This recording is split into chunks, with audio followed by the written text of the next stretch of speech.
온도교회 성도 여러분 안녕하세요. 3월 18일 말씀 우리 묵상하도록 하겠습니다. 오늘 사도행전 13장 1절부터 14장 28절까지 여러분 묵상하셔야 되는데 제가 14장 19절부터 28절까지 그 후반부 부분을 같이 읽고 말씀 나누도록 하겠습니다. 개역 개정으로 제가 선포하겠습니다. 유대인들이 사도행전 14장 19절부터 있습니다. 유대인들이 안디옥과 이고니온에서 와서 무리를 충동하니 그들이 돌로 바울을 쳐서 죽은 줄로 알고 시외로 끌어내치니라.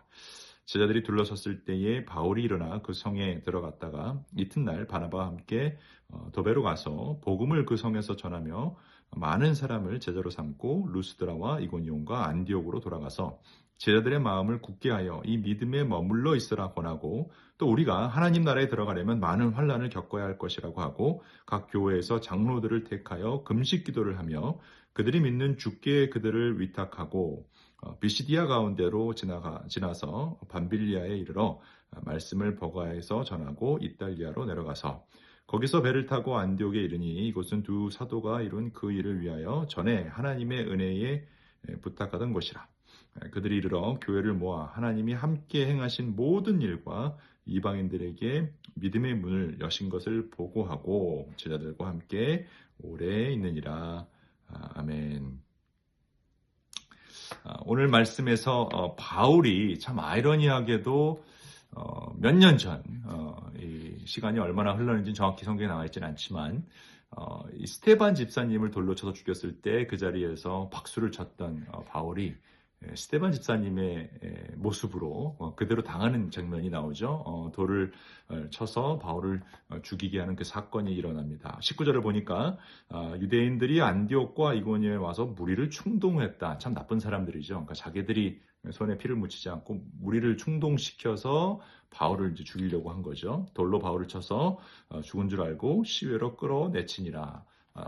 돌을 던진 다음에 죽은 줄 알고 했다. 이제 바울이 이제 기절을 아마 했던 것 같아요.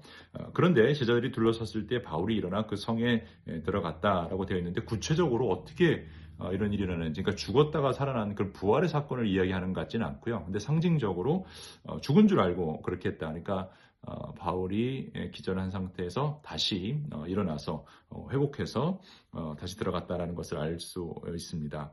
그래서 오늘 이 말씀을 보면 설명서를 보면 이렇게 묵상에 설명을 했어요. 예수님을 죽음에서 일으키신 하나님께서 돌에 맞아 쓰러진 바울을 일어나게 하시고 다음 날 곧장 선교 여정을 재개하도록 회복시켜 주셨다. 바로 회복을 시켜주셨다는 게 참 재미있죠. 이 부활의 하나님이 계셨기에 스데반을 돌로 쳐서 죽이는 일에 가담했던 바울이 돌에 맞아 죽으면서도 복음을 전하는 사람이 될 수 있었다. 이 굉장한 사건이죠, 사실은. 바울이 자기가 무리를 선동해서 바울이 직접 돌을 던지진 않았어요, 스데반 집사님에게. 근데 무리를 선동해서 똑같이 그렇게 했던 거를 그대로 당하는데 그때 스데반 집사님의 순교로 인해서 사실은 바울에게도 복음이 이제 들어간 것이고요. 그리고 이제 바울은 그 복음을 가지고 증거를 하다가 똑같은 순교당할 뻔한 일이 있었다. 근데 여기서 차이점이 왜 그러면 하나님은 스데반은 죽게 내버려 두셨고 바울은 살려주셨을까? 모르죠.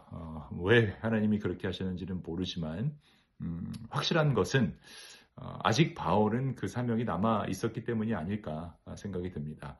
스데반은 그 죽음을 통해서 하나님의 영광을 보았고 영광을 돌려드렸고요.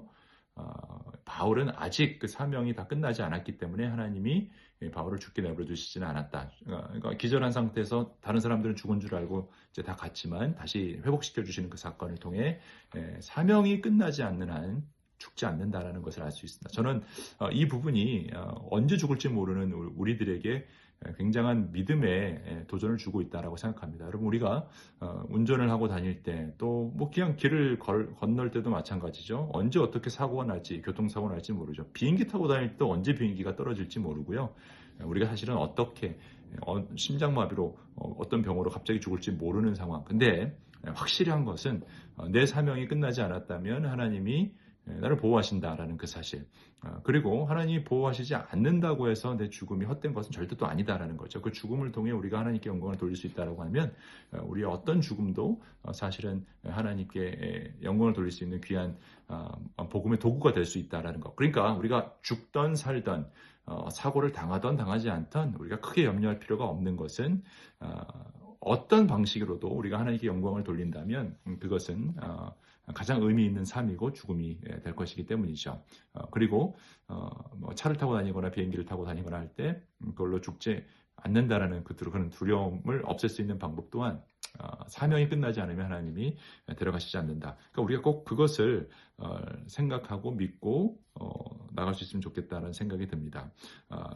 바울도 그런 마음이 있었던 것이 아닐까 생각해요. 거의 죽을 뻔했지만 다시 그 사명이 살아있었기에 하나님 살려주신 것을 알고, 그러니까 바로 그 다음에 바로 들어가서 또 복음을 전하죠. 21절을 보면 복음을 그 성에 전하며 많은 사람을 제자로 삼고 루스드라와 이고니온과 안디옥에 들어가서 그 다음에 또 이렇게 얘기합니다. 하나님 나라에 들어가려면 많은 환난을 겪어야 할 것이다, 이렇게 얘기합니다. 바울이 자기가 겪었기 때문에 더 그 얘기를 하기 쉬웠겠죠. 사실입니다. 하나님 나라에 들어가려면 이 세상은 자꾸 우리를 핍박할 것이고 우리를 미워할 것이고 우리에게 돌을 던질 겁니다. 우리가 예수 진리, 예수 복음을 증거할 때마다 예수를 싫어하는 사탄, 이 세상에서는 우리에게 돌을 던질 수밖에 없겠죠. 여러분, 그 돌을 두려워하지 맙시다. 예수 그리스도의 복음이 그 어떤 고난과 고통보다 훨씬 값어치는 일. 그러니까 바울의 고백이 맞죠. 지금 내가 당하는 이 고난은 장차 내가 받을 그 영광에 비하면 아무것도 아니다. 정말 여러분, 어마어마한 것이 기다리고 있습니다. 어마어마한 영광이, 어마어마한 상급이 하늘나라에서 기다리고 있고 하나님이 우리를 위해 준비하고 계시다. 이 믿음으로 우리가 오늘도 살아갈 수 있음을 고백할 수 있으면 좋겠습니다. 그런 온도교회 성도님들 또 제가 될 수 있으면 좋겠고요. 그래서 다른 건 몰라도 우리 온도교회는 따스함으로 우리가 알려지기도 원하지만 두려움이 없는 정말 죽음의 문제가 해결된 사람들처럼 우리가 해결됐죠. 담대하게 내 사명이 끝나지 않는 한 죽지 않는다라는 사실을 가지고 살아갈 수 있는 여러분과 제가 되기를 주님의 이름으로 축원합니다. 기도하겠습니다. 하나님, 저에게 사명을 주심을 믿습니다.